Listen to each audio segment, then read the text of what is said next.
고등학교 시절과 대학 시절에는 쉽게 연락을 하던 친구였는데 그 친구가 이제 시집을 갔으니 남자인 제가 연락을 하기가 좀 꺼리지 않겠습니까? 그래서 연락을 하지 않았고 또한 친구도 저에게 연락을 잘 하지 않아 이제 조금은 이제 멀어졌던 사이, 그렇지만 서로를 위해서 기도해 주던 그 사이, 그런 친구였는데요. 오랜만에 전화가 연락이 오니 참 반갑더라고요. 그러면서도 한편으로는 그런 생각이 들었습니다. 무슨 일이 있는 것일까라는 그런 걱정도 있으면서 전화를 받았죠.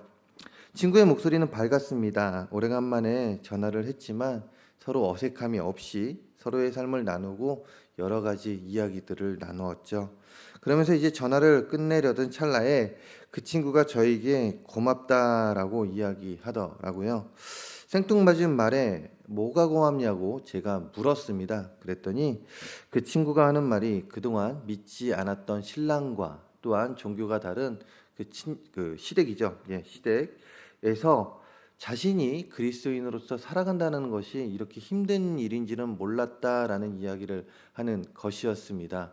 물론 그 시댁이나 남편이나 다 이렇게 내가 자신이 이제 교회를 다니는 것과 이제 믿는 것을 알았기 때문에 그 부분에 대해서는 심하게 뭐라고 하진 않지만, 그럼에도 불구하고 여러 가지 일들 가운데서 자신의 신앙을 방해하는 그런 일들, 참 그런 일들이 참 자신의 신앙생활을 하기 또한 믿음을 지키기가 어려웠다라는 이야기를 하더라고요.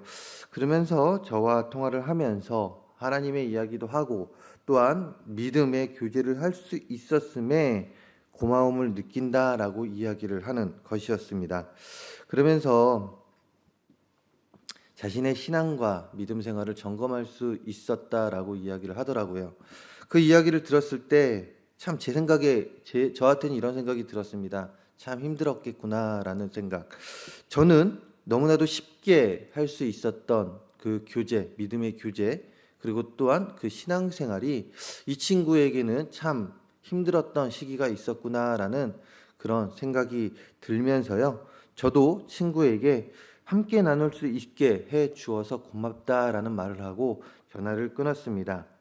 이 전화를 끊으면서 당시 혼자가 아닌 믿음의 동역자가 있음이 얼마나 힘이 되는지에 대해 감사했었던 기억이 있는데요. 그렇습니다. 어떤 일을 함에 있어서 혼자가 아니라 함께 동역하는 자가 있다라는 것이 우리에게는 얼마나 큰 힘이 되고 큰 기쁨이 되는지 모르겠습니다. 오늘 우리가 읽은 본문에는요, 이와 비슷한 이야기가 나옵니다. 바로 두 주인공 이야기인데요. 두 주인공으로부터 이제 일어나는 일인데요. 바로 그 두 주인공은 엘리야와 오베드야입니다. 열왕기상 18장의 말씀을 우리가 대부분 묵상을 하면 갈멜산 산상에서 엘리야가 이제 바알 신들 우상들과 이제 싸우는 이야기, 그 이야기를 대부분 하는데 그 전에 이야기를 통하여 보게 되면 엘리야와 오바다의 그 만남이 나오게 되죠. 사실 엘리야는요, 17장에서도 이야기했듯이 아합 앞에서 하나님의 말씀을 선포한 자입니다. 북이스라엘의 유명한 사람이었죠. 유명한 이제 선지자였습니다. 이런 엘리야에게 있어서는요, 자신이 이제 믿음 생활하는 것, 신앙 생활하는 것이 어렵지 않았습니다. 물론 여러 가지 이유의 핍박도 받고 또한 어려움도 있었겠지만 그다지 큰 어려움은 없었죠. 왜요? 이미 아합 왕 앞에서, 한 나라의 왕 앞에서 자신이 믿는 여호와의 말씀을, 하나님의 말씀을 전하지 않았습니까? 그렇지만 오늘 말씀에 나오는 18장 1절 이하에 나오는 오바다는 약간 다른 상황에 있었습니다. 오바다는 3절과 4절의 말씀을 통해 생각해 볼 때 하나님을 지극히 사랑하는 자이었습니다. 하지만 엘리야와 같이 드러내놓고 믿음 생활을 할 수 있었던 자는 아니었죠. 왜요?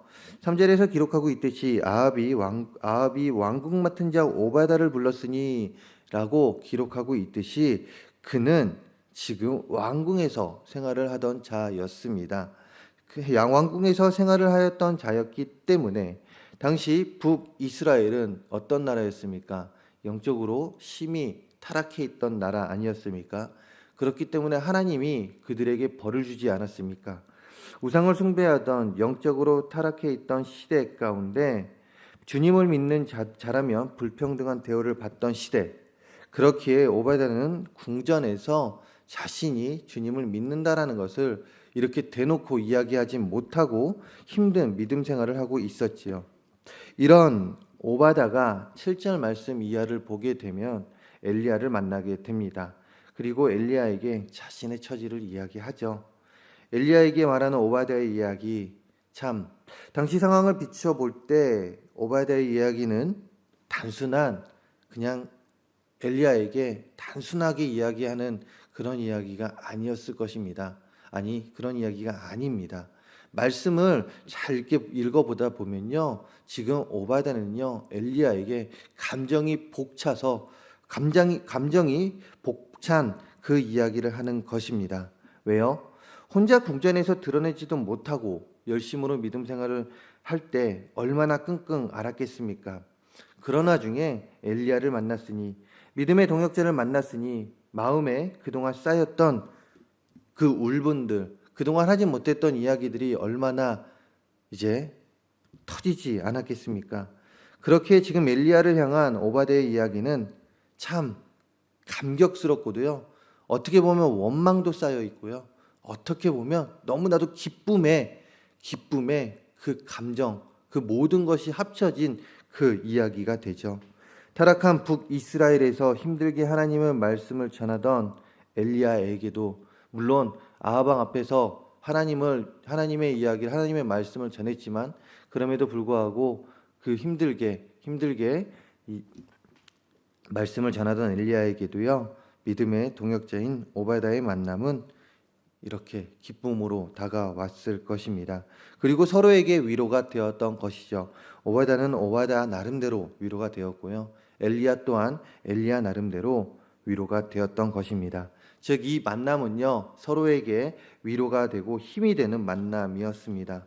성도 간에도 엘리야와 오바댜의 만남에서 생긴 서로에게 힘이 되고 위로가 되는 교제가 있어야 됨을 오늘 말씀에서 엘리야와 오바댜의 이야기를 통해서 가르쳐주고 있는 것입니다.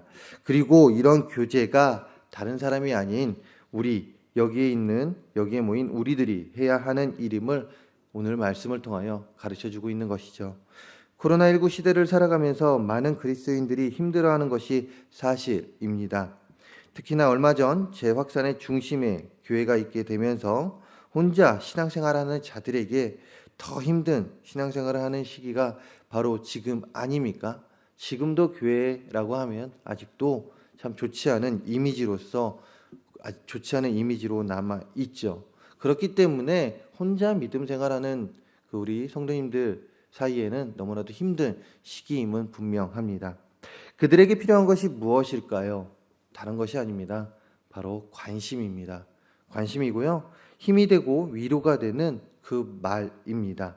그리고 그 위로와 관심, 그리고 힘이 되는 말이 그들의 믿음 생활의 자양분이 되어 이 시기 속에서 흔들리지 않고 굳건히 자신의 믿음을 지켜나갈 수 있는 능력이 될 것입니다. 이 새벽에 혹시 생각나는 믿음의 동역자, 힘들어하는 믿음의 동역자들이 있습니까? 그들을 위로해 줄 수 있는 하루의 삶을 사는 우리들이 되었으면 합니다. 오바댜와 엘리야처럼 함께 나눌 수 있는 그런 우리들이 되었으면 합니다.